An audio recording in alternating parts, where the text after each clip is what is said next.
देखिए, ये कहना बहुत आसान होता है कि लोग खामोश रहें और खामोशी अख्तियार करें। आज अगर हम खामोशी की बात करते हैं, मेरा मानना ये है कि जो बाबरी मस्जिद का जिस तरह से हल निकला और जिस तरीके से हमने थ्रू आउट मुसलमानों ने खामोशी अख्तियार की, मैं समझता हूँ उसका भी एक असर मुरतब हुआ है, जिसमें ये समझते हैं कि हम कुछ भी करें कानूनी कार्रवाई नहीं होगी। नंबर एक। नंबर दो,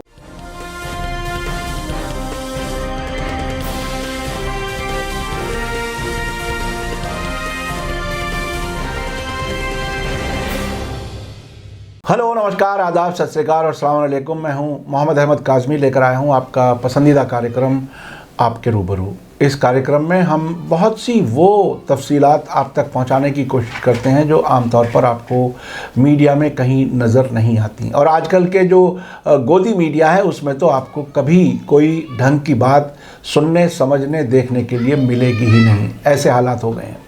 अभी हरिद्वार में जो धर्म संसद हुआ और उसमें कितने नफ़रत की चीज़ें सामने आईं और किस तरह से वो नफ़रत फैलाने वाले लोग आज़ादी से घूम रहे हैं, ये इसी सरकार में हो सकता है। ये सूरत हाल पूरी दुनिया देख रही है और अब तो हाल ये है कि पाकिस्तान भी हमें सबक सिखाने की बात कर रहा है। यानी वो ये कह रहा है कि आप अपना जो हरिद्वार में नफ़रत का बाज़ार गर्म हुआ उसे आप रोकिए, नहीं तो हालात और ख़राब हो सकते हैं। और दुनिया भर में भी इस पर क्रिटिसिज्म हो रही है। इस पर और इससे मुताल्लिक़ कुछ और इश्यूज़ पर, ख़ास तौर पर अपोजिशन पार्टियां इस वक्त क्या कर रही हैं, क्या वाकईन डेमोक्रेसी बचाने की बात की जा रही है, ये सब समझने के लिए मेरे साथ आज ख़ास मेहमान हैं ZK फैज़ान साहब, जो प्रेसिडेंट हैं पीपल्स अवेयरनेस फोरम के और पेशे से वकील हैं, सोशल एक्टिविस्ट हैं, पार्लियामेंट के 2 बार इलेक्शन लड़ चुके हैं।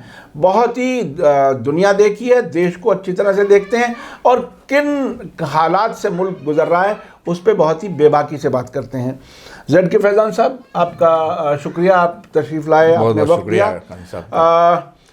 क्या कुछ है ये? असल में मुल्क ऐसा लगता है कि अलग अलग फेजेस हैं, जैसे कहते हैं ना वो पायदान है, अब ये, अब उसके बाद ये, उसके बाद ये। तो अब हम उस कौन से पायदान पर पहुंच गए आखिर, जहां हम खुद पूरी दुनिया में जहां भी जाते थे तो अपने मुल्क के बारे में बहुत ही फ़ख्रिया कहते थे कि मुसलमान यहाँ इज़्ज़त से रहता है। ख़ास तौर पर जब पाकिस्तानी लोग कहीं दुनिया में मिलते थे हम ये कहते थे कि हम बराबर के शहरी हैं। अब सूरत हाल किस तेज़ी से बदल रही है? अब जो हरिद्वार में जो कुछ हुआ है उसको आप कैसे देख रहे हैं? क्या कुछ नहीं, मैं काज़ी साहब, हरिद्वार में तो जो कुछ हुआ वो तो बिल्कुल उन्होंने हद ही कर दी है, लेकिन मैं कोई बहुत ज़्यादा इस पे मुझे ताज्जुब नहीं हुआ। बस ये है कि ज़रा कुछ ये इस हद तक बात पहुंच जाएगी और सरकार खामोश रहेगी, ये ज़रा सा एक हैरानकुन बात ज़रूर है। मैं ये समझने से कासिर हूँ कि ये मुल्क को कहाँ ले जाना चाहते हैं और क्या चाहते हैं मुल्क में।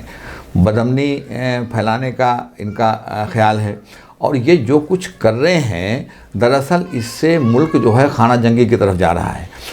ये बात नसीरुद्दीन शाह ने भी कही है। हाँ। और ये मैं उनकी तायद करता हूँ, बल्कि मैं तो खुद इस बात को कह ही रहा हूँ आपसे कि ये सिविल वार की तरफ मुल्क जा रहा है। होता क्या है कि पाते नहीं जब राह तो चढ़ आते हैं नाले, रुकती है मेरी तब तो होती है रवा। और जब हालात बिल्कुल इतने ख़राब होते हैं और लॉ एंड ऑर्डर अपनी जगह पर बहुत ज़्यादा ख़राब होता है और बात इस हद तक पहुंच जाती है, कानून अपनी जगह पर काम नहीं कर रहा होता है, तो फिर हालात बिल्कुल दगरगू हो जाते हैं।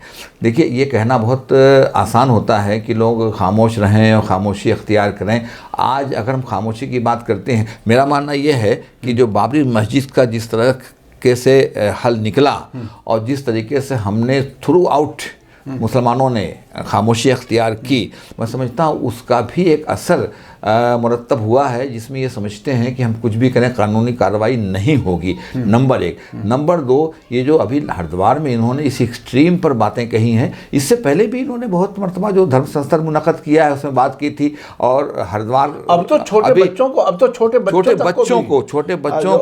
दिलाई जा रही है। वो सोनभद्र का वो सामने आया है। और उसके बाद दिल्ली में गोविंदपुरी का भी वाक़या उन्होंने उसको वायरल हो रहा है। और ये सब चीज़ें जो हैं, रुपईडीहा जो नेपाल के बॉर्डर पर है, वहाँ भी इस तरह के वाक़यात पेश हुए हैं, जो स्कूलों में जा कर के उनको ओथ दिलाई जा रही है कि हम हिंदू राष्ट्र बनाएंगे और मरने मारने को तैयार रहेंगे। ये समझने से कासिर हो कि हिंदू राष्ट्र ये बना के करेंगे क्या? वो कौन सी नई बात है जो करेंगे जो आज नहीं कर पा रहे हैं? सारा काम तो जो हिंदू राष्ट्र में ये कर सकते हैं वो कर रहे हैं। हिंदू राष्ट्र फॉर्मली डिक्लेयर करने की बात है। तो अगर इनको ये नहीं, हिंदू राष्ट्र की डेफिनेशन क्या कत्लेआम है? सुनिए, कत्लेआम है। ये कत्लेआम है ना, मारने की बात कर रहे हैं। और कहते हैं कि लाठी डंडा जो है काफ़ी नहीं है, तलवारें काफ़ी नहीं है, बल्कि जो जदीद हथियार हमको रखने चाहिए। समझा आपने? तो इनमें इन्होंने इनके ऊपर तो इतने सारे, ये नेशनल सिक्योरिटी एक्ट इनके ऊपर लागू होना चाहिए, UAPA लागू होना चाहिए। अभी मैं देख रहा था 153 वगैरह तो छोटी बातें हैं, 153A जो है ये सब जो है जिसके तहत इनको मुनाफरत फैलाने का मामला है, 153 भी लागू होता है, 153A लागू होता है, 153B लागू होता है, सब दफात इन पे लागू होती हैं। मगर अभी मैं देख रहा था कल की कुछ वकीलों ने दिल्ली में भी मुकदमा इन लोगों FIR इन लोगों के खिलाफ की है। पुलिस ने कहा हम इन्वेस्टिगेट कर रहे हैं, और मुझे पता नहीं ज़ाब्ते से उन्होंने FIR लॉन्च की या अभी ज़ाब्ते से लाभ नहीं की, एप्लीकेशन लेके रख ली है CR।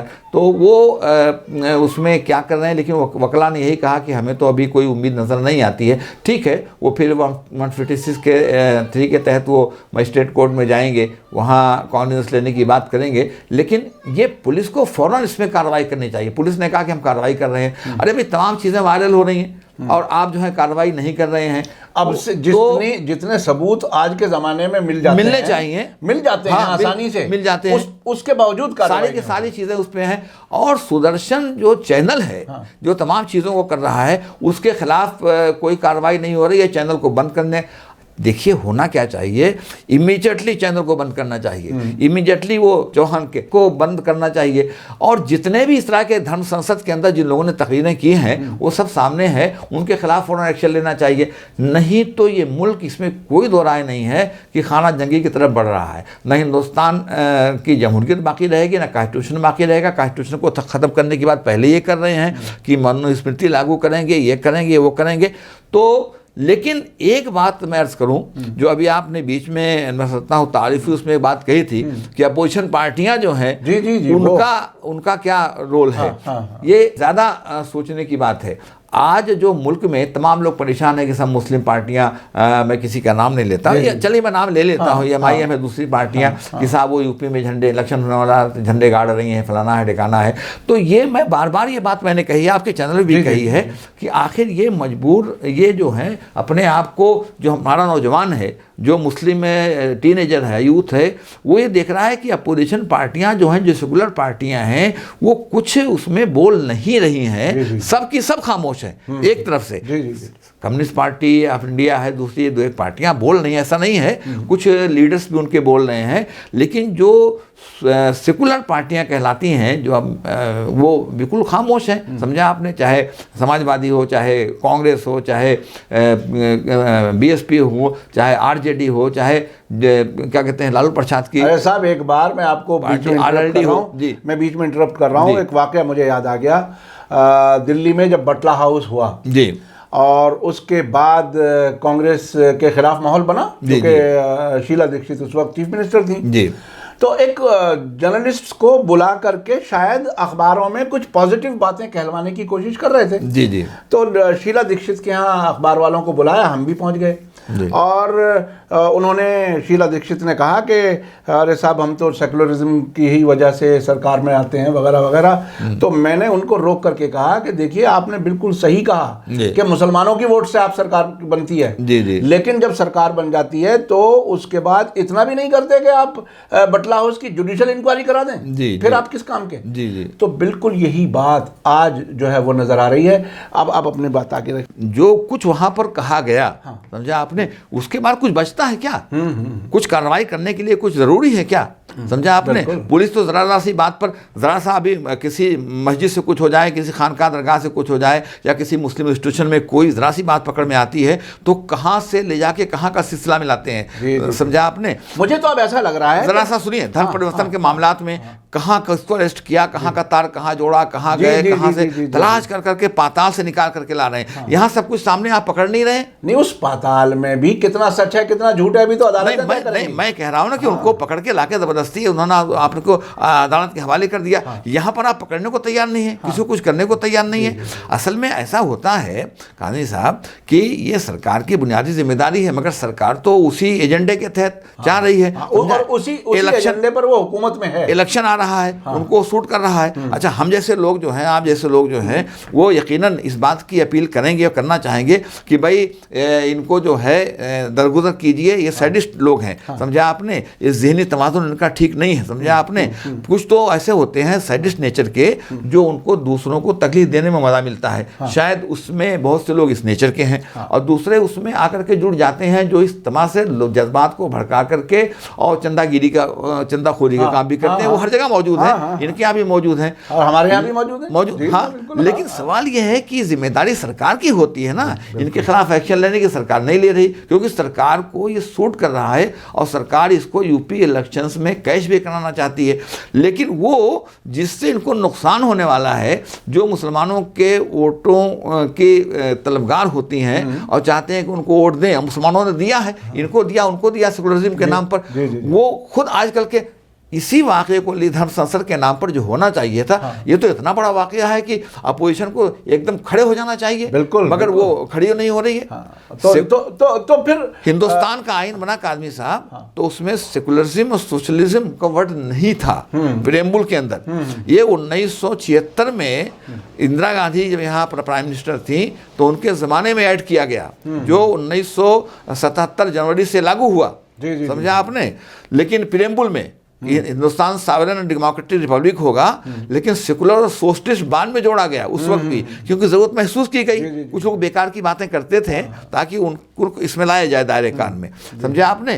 तो ये लिया गया। लेकिन आज उसी की लिगेसी जो कांग्रेस पार्टी है, कांग्रेस पार्टी खुद क्यों नहीं खड़ी हो रही है सामने आकर के? जी जी बिल्कुल। ये तो नहीं, वैसे भी अगर कोई समझदार सियासी लीडर हो तो उसके लिए तो ये मुल्क को वहां ले जा रहे हैं जहां हमारी आपकी अपीलें अगर हम मुसलमानों से करेंगे कि दरगुजर कीजिए, इनको जाने दीजिए, तो वो भी हम नहीं कर पाएंगे। ये देखिए, ये असल में मैं कभी कभी इस तरह से सोचता हूँ और करता हूँ कि आखिर जालिम जुल्म करता रहे जी, और दरगुजर करने वाला दरगुजर करता रहे, खामोश रहे, तो उसको या तो कुछ समझदार लोग तो उसे समझदारी कहेंगे जी, लेकिन जो दूसरे लोग हैं उसे वो कमजोरी समझते हैं। नहीं, आपने बिल्कुल बुनियादी बात कही। मैं यही तो कह रहा हूँ, यही मैं कह रहा हूँ कि एक उसकी लिमिट होती है।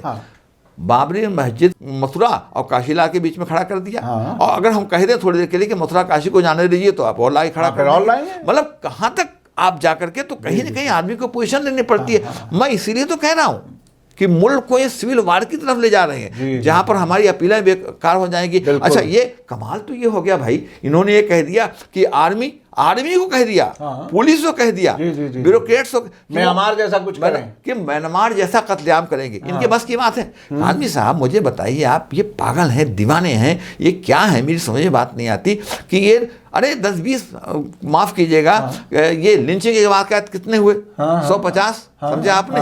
ये 150 मार लें, 200-400 मार लें, हमारा कत्ल कर सकते हैं, आपका कत्ल कर सकते हैं। कहाँ तक लोगों को मारेंगे, क्या करेंगे? नसीरुद्दीन शाह ने यही बात तो कही है कि भाई ये नामुमकिन को मुमकिन लाने की बात करें। म्यांमार में जैसा हमारा हाल कर देंगे, इनके बस की बात है, ये कर सकते हैं।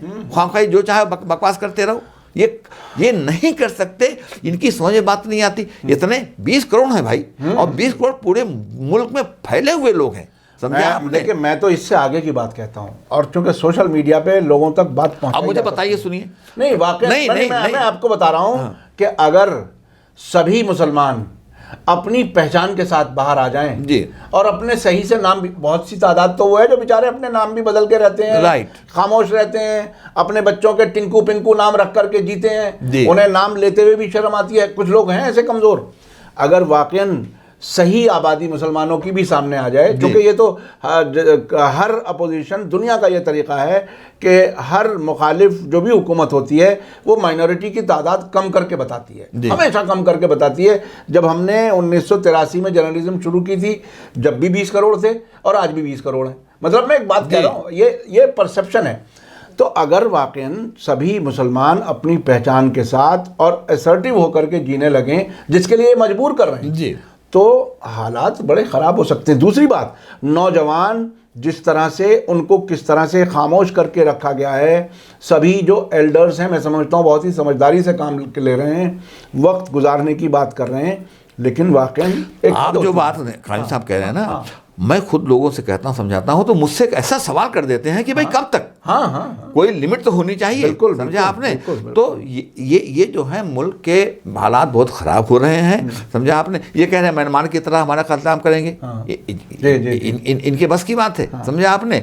तो ये तो बेकार की बातें हैं, कुछ कर नहीं सकते। लेकिन ये है कि जिम्मेदारी जो है हमसे ज़्यादा उन लोगों की है। अब इलेक्शन लड़ने की बात कर रहे हैं, जिनके लोग, सुनिए, जिनके हाथ में हुकूमत है, सॉफ्ट हिंदुत्व के नाम पर सारे सेकुलर पार्टियां इलेक्शन लड़ने के लिए तो तैयार हैं, लेकिन कॉन्स्टिट्यूशन बचेगा तब ना, मुल्क बचेगा तब ना।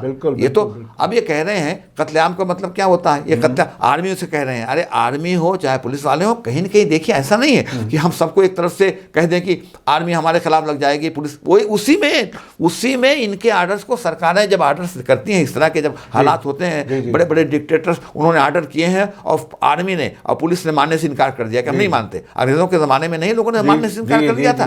तो यही आर्मी वाले, यही पुलिस वाले धर्म संसद के कहने पर करेंगे, सरकार भी कहेगी तो आर्डर को मानने से इनकार कर देंगे। अवाम जब सड़कों पर आते हैं तो कोई भी मामला बनता नहीं है, ना कोई एक्शन लेने को तैयार होता। क्या करेंगे, आर्मी को बॉर्डर से बुला करके हमारे खिलाफ लगा दें, कहाँ लगाएंगे। जब सिविल वार का मतलब होता है कि लड़ाई अंडमान में भी होगी, लड़ाई क्या कहते हैं लक्षद्वीप में भी होगी, लड़ाई कश्मीर में भी होगी, लड़ाई पटना में भी होगी, लड़ाई बेंगलोर में भी होगी, हर जगह कहाँ आर्मी क्या, लेकिन ये आर्मी बॉर्डर छोड़ के आ जाएगी, पुलिस वाले क्या करेंगे। पुलिस वाले तो जहाँ भीड़ भक्कम में 10-20 होते हैं तो खुद ही चल देते हैं, आपने। ये बेकार की बात है, कर कुछ नहीं पाएंगे, लेकिन हालात को ख़राब करने का पूरा काम कर रहे हैं, भड़काने का पूरा काम कर रहे हैं। और अगर इसको रोका नहीं गया तो यकीनन मुल्क सिविल वार की तरफ ही काज़मी साहब जाएगा। इसको रोकना हमसे ज़्यादा जो सेकुलर पार्टियां हैं उनकी है जिम्मेदारी है, और नहीं तो ये सबसे पहली जिम्मेदारी तो सरकार की है। नहीं, सेकुलर पार्टियों का लड़ने की जिम्मेदारी, जिम्मेदारी तो सरकार की है। सरकार नहीं कर पा रही है, कर नहीं रही है, करना नहीं चाहती। तो सरकार से मैं तो पुरुमीद नहीं हूँ, पुरुमीद नहीं, बिल्कुल नाउम्मीद हूँ। अब मुझे तो अफसोस होता है, बीच में दरमियान में एक बात आ गई, अभी आपने भी खबरें देखी होंगी कि मोदी जी वहाँ बनारस गए और हवाई अड्डा वहाँ से जो है नेशनल हज के लिए, जो नेशनल मतलब इंटरनेशनल फ्लाइट वहाँ से चलती थी हज के लिए, उन्होंने ख़त्म कर दिया। अब मुसलमान हैरान और परेशान है कि साहब वो उसको बहाल किया जाए। मैंने कहा भाई हज करना है तो पहले पानी के जहाज़ से लोग जाते थे और वहाँ बम्बई जाकर के पानी के जहाज़ से। तुम्हें अगर लखनऊ जाना है तो क्या परेशानी है, अगर तुम 4 लाख दे सकते हो तो 10-5 हज़ार और लखनऊ से पकड़ लो, उसको तुम इतना इशू क्यों बनाते हो। अब देखिए बात मैं जो कहना चाहता हूँ ये कि होता क्या है, जितनी आप तकलीफ बयान करेंगे ना उतने दुश्मन खुश होता है। बिल्कुल। अब सुनिए और उसके आगे जो कहना अब मोदी जी से अखबारों में तमाम खबरें उधर ईस्टर्न यूपी में छपी, शायद दिल्ली अखबार के अखबारों में भी कवर की हो कि साहब मोदी जी आ रहे हैं, उससे हमें बड़ी उम्मीदें वाबस्ता हैं। मैंने उसको देखा तो मुझे अजीब सा लगा कि भाई ये क्या उम्मीदें वाबस्ता है। मोदी जी चले गए, अब वो उस पर आया, दूसरे दिन खबर आई कि साहब मोदी जी से बड़ी नाउमीदी हुई। मोदी जी 10 दिन के अंदर दोबारा गए बनारस का दौरा करने के लिए। आजकल तो मतलब दौरा चालू है ना, विदिन 10 डेज दोबारा। तो फिर हमारे में खबर आई कि मोदी जी आ रहे हैं, अब इंशाल्लाह ज़रूर इस काम को करेंगे। मेरे तो कुछ दोस्त थे, मैं अभी उस बीच में था घर की तरफ ही, मैंने कहा हाँ करेंगे, कुछ नहीं करेंगे। मोदी जी चले गए, फिर मायूसी की खबर आ गई। इससे गुरेज करना चाहिए। बिल्कुल। हम हालात का मुकाबला करेंगे, सुनिए काजी साहब, हम हालात का मुकाबला करेंगे, हम लड़ेंगे, समझा आपने। और अगर मुझसे आप कहें तो मैं तो शायर की ज़बान में कहूँगा कि मुसीबत पर मुसलमान शिकवा संजय आसमां क्यों हो, न होए आज तो खोटे खरे का इम्तिहान क्यों हो। और मुसीबत खास तमगाए शरफ है हलीमा का, न खाए ज़र्ब गर सिक्का तो आलम में रवां क्यों हो। ये होना चाहिए, हम हालात का मुकाबला करेंगे। ये बड़ी बात है। और हालात से इंसान पुख्ता होता है, हालात से इंसान पुख्ता होता है। तो मैंने एक बात कही कि सितमगर तुझसे उम्मीदें वफा होगी जिसे होगी, हमें तो देखना यह है कि तू कातिल कहाँ तक। तो बात यहाँ से हुई थी कि अपोजिशन, इनसे उम्मीद है, सरकार की जिम्मेदारी है, सरकार नहीं करेगी, सरकार को सूट कर रहा है, सरकार के एजेंडे का हिस्सा है सीधी सीधी बात राष्ट्र बनवाना। लेकिन अपोजिशन पार्टियों का नाम मैंने इसलिए लिया था कि अपोजिशन पार्टियां जो सेकुलरिज्म पे यकीन रखती हैं, सेकुलरिज्म का हवाला देती हैं, सेकुलरिज्म की बात करती हैं, उनको जो है सामने आना पड़ेगा हिंदुस्तान को बचाने के लिए, हिंदुस्तान की जमहूरियत को बचाने के लिए, यहाँ के आइन को बचाने के लिए। और सरकार से हट करके जो दूसरे लोग हैं उसमें तो खैर लोग लड़ रहे हैं, जो बहुत सारे फोर्सेस हैं वो खड़े हो रहे हैं, वो आ रहे हैं। वहाँ तो मुसलमानों से मुझे अपील करनी पड़ेगी कि वो जब इस तरह के प्रोग्राम जंतर मंतर पे ऑर्गेनाइज करें, हमारे जो बिरादरान वतन हैं, हिंदू भाई हैं, जो मुस्तकिल लड़ रहे हैं, कर रहे हैं, हमारे लिए जेलों में जा रहे हैं, तो आप उनके हाथ को मजबूत करने के लिए उनके साथ होता यह है कि उनके बड़े बड़े मजमे में हमने देखा कि उनके तो हैं 1000 आदमी, अब मालूम मुसलमानों से 25-50 घूम रहा है। वहाँ अगर 1000 बिरादरान वतन आते हैं तो आप वहाँ 5000 आओ। जी, समझा आपने? तो उनके हाथों को मजबूत कीजिए। समझा? एक वो हमारी लड़ाई एक और दूसरे, मैं चूंकि जिस बात ज़िमन में बात शुरू हुई थी, एक बात मैं ज़रूर कहना चाहूँगा, मुझे याद आ गई। आपके चैनल पे मैं इस बात को कह चुका हूँ और चैनल ने भी कहा है और लोगों ने भी कही होगी, यकीनन कहा है कि लोकल लेवल पर, जैसे दिल्ली में कुछ लोगों ने किया है, कुछ वकीलों ने और जगहों पर भी किया है, हर जगह, क्योंकि ये जो मुनाफरत फैलाने का काम किया है धर्म संसद के अंदर या करेंगे, ये इसका असर पूरे मुल्क में मुरतब हो रहा है ना। तो काज ऑफ एक्शन जो है काजमी साहब, वो हर जगह अराइव करता है। और एफआईआर तो हर उस स्टेट में भी हो सकती है। मैं वही आ रहा था कि जैसे अभी इसका कालीचरण वाला क्या हुआ है, वहाँ रायपुर पुलिस ने वहाँ जाकर के अरेस्ट किया खजुराहो से, और उनको ले गए गांधी जी के ऊपर। तो गांधी जी के हवाले से तो गिरफ्तार किया, लेकिन जब थोड़ा सा मचा कि मुसलमानों के ताल्लुक से, तो उसमें कुछ दफात उन्होंने कम्युनल हेट्रेड फैलाने वगैरह की 153 वगैरह को उन्होंने जोड़ा है। समझा आपने? सेडिशन भी लगाया है, ये सब किया है, लेकिन पहले मामूली दफात थी। अब उस पर मध्य प्रदेश हुकूमत ने कहा कि साहब यहाँ से कैसे आगे, खजुराहो से गिरफ्तार कर लिया। तो ठीक है, टेक्निकल मामलात हो सकते हैं, लेकिन पुलिस ऐसा ही करती है। पुलिस अगर बता देती डीजीपी को, छत्तीसगढ़ वाले, छत्तीसगढ़ का डीजीपी अगर इनसे मध्य प्रदेश के डीजीपी को कहता, तो वो बता देता कि भाई वो पुलिस आ रही, तू छुप जा। उन्हीं के घर में सोता सीएम के जाकर के, भाई ये होता है। तो मैं ये बात कह रहा था कि जैसे महाराष्ट्र में किसी मिनिस्टर ने इनके खिलाफ ही एफआईआर कर दिया था और वहाँ रजिस्टर हो गई थी, तो अब महाराष्ट्र की पुलिस वहाँ पहुँच गई है रायपुर में। समझा आपने? कि अदालत इनको जैसे ही अदालत में पेश हो, तो हम भी अपना वहाँ एप्लीकेशन लगा दें कि हम भी इनके लिए यहाँ पर आए हैं, हमारे यहाँ जुर्म किया था, एफआईआर है, हमको इनके हमारे हवाले किया जाए ताकि वहाँ पेश करें। तो मेरे कहने का मतलब ये है कानी साहब कि पूरे मुल्क में मुसलमानों को चाहिए, मुसलमानों के साथ साथ जो हमारे हिंदू बिरादरान मतलब हिंदू भाई हैं, जो हमारे काज के लिए लड़ रहे हैं, उनको मैं कहूँगा कि ख़ास तौर पर वो भी सामने आए, हमारे लिए लड़ रहे हैं, हिंदुस्तान के आइन को बचाने के लिए लड़ रहे हैं। समझा आपने? तो मुल्क को बचाने के लिए तो वो भी वहाँ पर इनिशिएटिव लें, और डिस्ट्रिक्ट लेवल पर इनके खिलाफ जो है पूरे मुल्क में एफआईआर का सिलसिला शुरू होना चाहिए। वो एक पॉजिटिव काम है, कानूनी लड़ाई,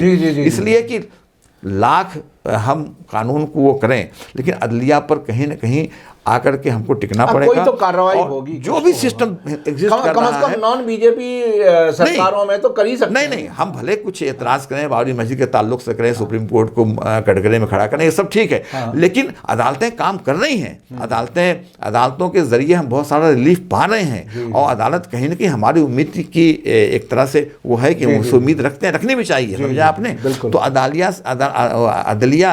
का सहारा हमको लेना चाहिए, और यही इनका एक इलाज है। समझा? जाहिर है उसी कानून और संविधान को बचाने की लड़ाई है ये तो उसी के जरिए हमें दस्तूर हिंद के दायरे में। बकिया तो सिविल वार तो एक आखिरी है, वो तो भाई मुल्क कहा जाएगा क्या होगा। ये बहरहाल हमारी दुआ है कि वो वक्त ना आए, सिविल वार किसी भी मुल्क के लिए अच्छी नहीं है। यकीनन वो तो फिर बिल्कुल, जो उसका तो उसके बाद के असरात तो आप तसव्वुर नहीं कर सकते क्या होता है। और जो मुसलमान हैं वो सब्र से काम किया, ये वाकई बहुत बड़ा सब्र का काम है। इनके समझ में आना चाहिए कि ये पेशेंस को टेस्ट कर रहे हैं। लेकिन मैं अब भी यही कहूँगा कि बहरहाल कुछ वक्त और है, ऐसा लगता है सख्ती का, ये वक्त गुजर जाएगा। मतलब हर चीज़ की एक हद होती है, समझा आपने।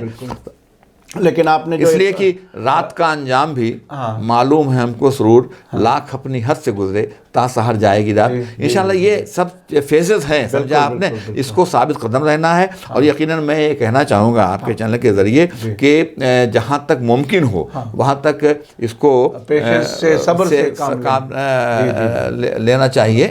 लेकिन जो कानूनी तरीक़ाकार है उससे हमको लड़ना चाहिए, वो समझा आपने। और वो जो सिलसिला है कानूनी तौर पर इनको कटघरे में खड़ा करने को लाने का, कानून की जद में उस पर कार्रवाई करनी चाहिए, समझा आपने। बिल्कुल, बहुत बहुत शुक्रिया। आपने कहा कि हमें तो देखना है तू कातिल कहाँ तक है, हमें तो देखना यह है कि तू कातिल कहाँ तक है। तो ये बड़ी बात है। और असल में ये भूल गए हैं कि मिलजुल के बरंगे शीर शक्कर दोनों के निखरते हैं जौहर, दरियाओं के संगम से बढ़कर तहजीबों का संगम होता है। जी, बेशक बेशक, बहुत बड़ी बात कही आपने। और ये मुल्क इसी के लिए दुनिया भर में जाना जाता रहा है। यकीनन मुख्तलिफ मजहब, मुख्तलिफ ज़बानें, ये रंग और नस्ल मजहब, ये मुख्तलिफ ज़बानें, सब फूल हैं हमारे गुलदस्ते वतन के। ये है असल में बेशक बेशक यूनिटी इन डाइवर्सिटी।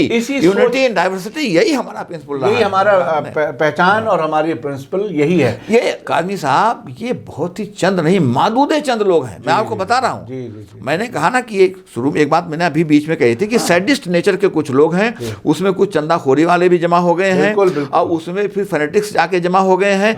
ये इनकी तादाद परसेंटेज में नहीं है, इनकी करोड़ों में नहीं है, इनकी लाखों में नहीं। मुझे इनकी बहुत कह सकते हैं तो मैं इनको हजारों में कह सकता हूँ, समझा आपने। बहुत मुमकिन है, लेकिन हमारे बिरादरान वतन जो जमहूरियत में नहीं बल्कि हिंदुस्तान के मुश्तरका तहजीब व तमद्दुन में यकीन रखते हैं, वो मतलब 80% वो लोग हैं, समझा आपने। ये तो चंद लोग हैं, वही मजबूती है इस मुल्क, वही मजबूती है।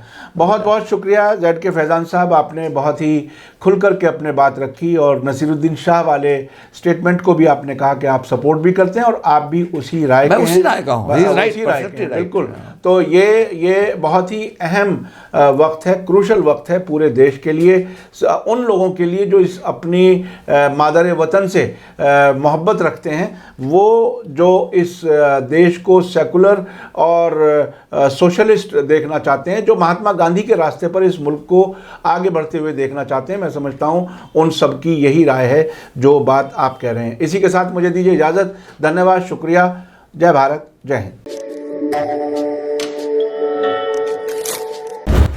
मीडिया स्टार वर्ल्ड के और वीडियो देखने के लिए हमारे चैनल को सब्सक्राइब करें और सीधे नोटिफिकेशन पाने के लिए बेल आइकन दबाएं। और अगर हमारी खबर सच्ची और अच्छी लगे तो अपने व्हाट्सएप, इंस्टाग्राम, फेसबुक और ट्विटर अकाउंट पर ज़रूर शेयर करें।